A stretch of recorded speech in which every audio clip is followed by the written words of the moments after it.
Welcome back to my channel. You already know it's your boy Hood Diggity, the Rock Reactor, back with another video. Yes, sir.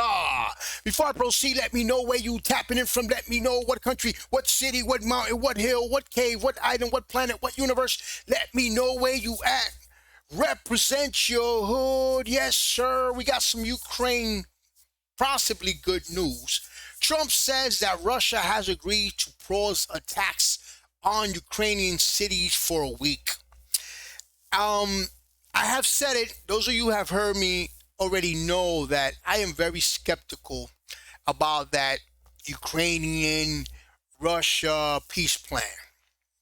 Very skeptical. I think that no matter what, Ukraine is going to get the short end of the stick, and the war is going to continue because Putin is not can't be trusted. Putin is not going to stop the war. Putin is not going to stop until he takes all Ukraine and then move on to other countries. That's his MO. That's his agenda. That is his angle. Right now, he's just doing it, to play with Trump and see what he could get out of it. But at the end of the day, he's going to do whatever the hell he wants to. Now, also, guys, I've seen somewhere, and I wanted to say this, that they agreed.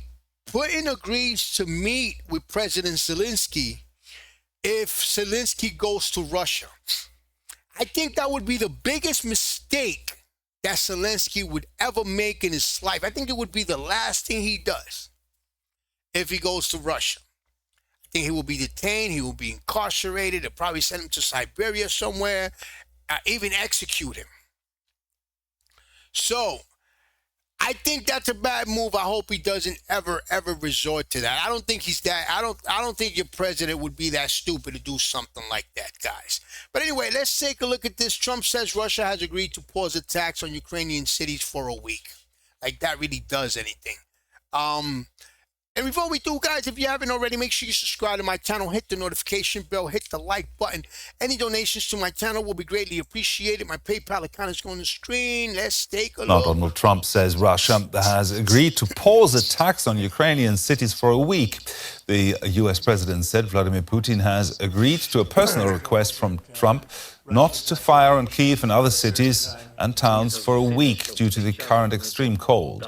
Ukraine's President Volodymyr Zelensky thanked Trump for his effort. What the hell is a week, guys? What is a week? You know what he's going to do in that week? He's going to prepare bigger missiles, stronger missiles, and he's just strategizing basically what he's doing. As soon as that week is over, he's going to come back hard and make up for that whole week. But overnight, Russia launched more than 100 drones at least one missile at Ukraine. In recent days, Russia has hit Ukraine's energy infrastructure, disrupting power and heating supplies. Well, let's bring in our Riga bureau chief, Yuri Reactor. DW has been reporting on Russia from Riga since we were banned from reporting inside Russia. Now, Yuri, has there been any acknowledgement of Trump's claim from the Kremlin? Well, Kremlin spokesman Dmitry Peskov, Gerhard, confirmed that US President Trump asked Russian President Putin to hold strikes on Kyiv until February 1st to, as he put it, create favorable conditions for negotiations. Peskov didn't say whether Putin agreed nor what types of strikes were meant, only that the request concerned conditions for talks. 2 points stand out. First, February 1st is almost here, so any pause would expire within days. Second, Trump... I guess I seen this wrong, because February 1st is tomorrow, guys. This was yesterday. This was posted a day ago. Referred to all of Ukraine, while Peskov mentioned only Kyiv, a remarkable difference. And it's unclear whether the pause will be extended. The head of the State Duma Defense Committee said such a ceasefire wouldn't serve Russia's interests. Let's keep in mind that throughout January, you said it, the Russian armed forces continued to regularly attack energy facilities in Ukraine, including this week. But on the other hand, a pause in shelling is probably also a challenge for Ukrainians. For Ukraine's defense strategy, in response to the Russian strikes, Ukraine constantly targets Russian arms factories, and as long as those sites are under fire, they can't produce new weapons or drones. DW's Yuri Reactor reporting there from Riga. Thank you, Yuri. Now, in his overnight address to Ukrainians, President Zelensky. And if you notice, he didn't even agree to the 1 week. So obviously that's a no. He didn't even, first of all, Trump never spoke with Putin directly. I guess he spoke with one of his representatives to ask him to stop it for a week to build a better environment for the negotiation. That was BS, guys. Zelensky said stopping Russian attacks on the country's energy sector are a primary focus of current international negotiations. I am grateful to the American side for their efforts to halt the strikes on our energy infrastructure at this time, and we hope the United States will be able to secure this. There is a statement today from the President of the United States. The real situation at our energy facilities and in our cities tonight and in the coming days will show the results. Now let's get some reactions from Ukraine now. Kira Rudik is the leader of the pro-European Holos Party and a member of parliament in Kiev. Kira, welcome back to DW. Do you think Donald Trump's personal appeal to Putin to pause the bombing will have any effect? No. Hello, Gerhard, and thank you so much for having me. I think it will be add up of the different reasons, including President Trump's ask. What we have seen before is that Russia was using the missiles that were manufactured in 2026 at the recent attacks, which means they must not have a real stockpile of weapons and supplies to launch a really massive attack within the next couple of weeks. They understand that Ukraine's energy system is indeed hanging by a thread, and we are very worried of what may happen. But it could be perhaps that to give Donald Trump a hand and to give him an ability to show himself as a great peacemaker, there could have been such an agreement. Now, what's the situation with the civilian infrastructure right now across? See, that's the thing. That Trump wants to give himself credit for stopping this war and being the peacemaker at any cost. So Ukraine needs to be careful. Because Trump just wants the credit. He just wants the glory. Oh yeah, I stopped this war. I stopped this war. But at what cost? You can't stop the war and have Russia take over Ukraine and leave Ukraine with the short end of the stick, because that's not a peace plan. That's basically a surrender plan.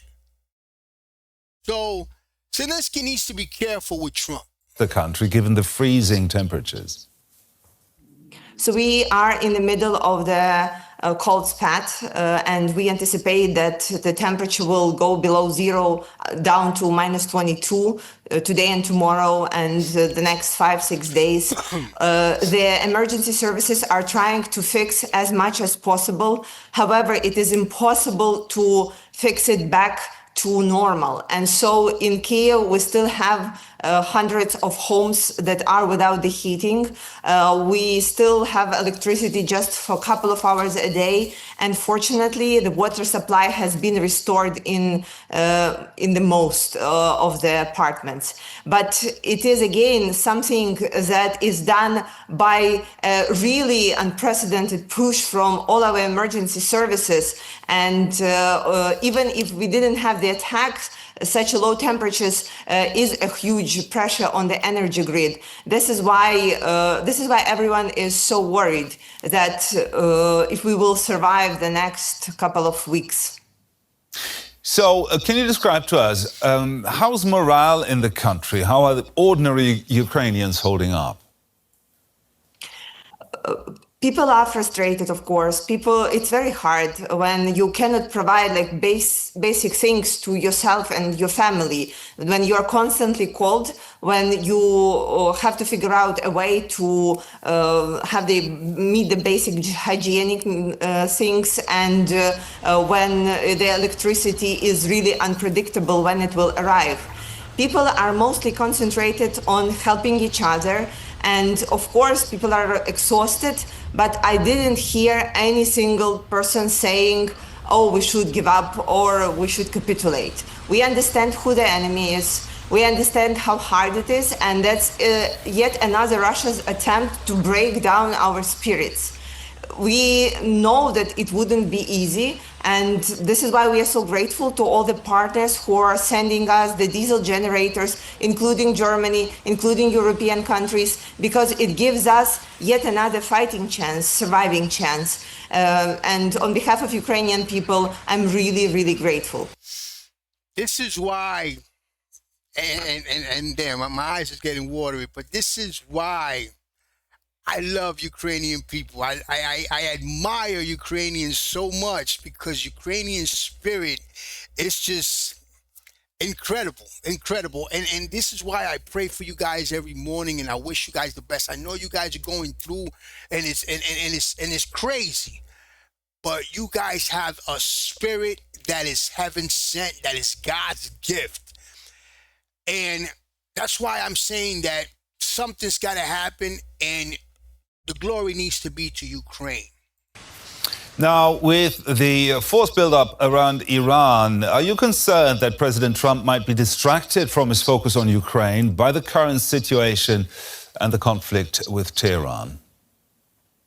These concerns indeed exist. However, if you ask any Ukrainian what they know about Iran, they know that it's Iranian drones, Shaheds, that are attacking us every night. We know that Iran was supplying these drones to Russia at the beginning of full-scale invasion and continue acting as an alliance to Russia. So weakening Iran and stopping its ability to support Russia will indeed mean a good thing for Ukraine. And it will indeed be a push towards the end of the war, towards a peace. This is why we are really hopeful that there would be a solution for Iran. We are supporting people who are fighting against the regime. The Ukrainian lawmaker, Kira Rudik, then. That makes a lot of sense. If Iranians are supplying Russians with drones, and Trump is attacking the Iranians, is a good thing for the Ukrainians. I love that. In Kyiv, thank you very much. Appreciate it. Thank you. Guys, oh man. Putin can't be trusted, is all I could say. Putin cannot be trusted. Zelensky needs to learn to play his cards right, because at the end of the day, agreeing to a peace plan at what cost? I don't know why, guys, but I'm very skeptical when it comes to that peace plan. I think that Ukraine is going to get the short end of the stick, and I think the war is going to continue anyway, because Russia's demands just tells you that they're going to continue to attack. They want Ukraine to lower their manpower, the military manpower. They want Ukraine to agree not to sign to NATO. They want Ukraine to agree to give them territory that they haven't even gotten yet. Just give them that territory. That's dangerous. And then the only thing that Ukraine is getting is they're getting U.S. security. And they agreed not to attack again. That's bullshit. He's gonna break that agreement within a year. Guys, let me know what you think. And of course, subscribe to my channel, hit the notification bell, hit the like button. Any donations to my channel will be greatly appreciated. My PayPal account is on the screen. Love you, Ukraine. Slava Ukraini. Peace, love, and God bless.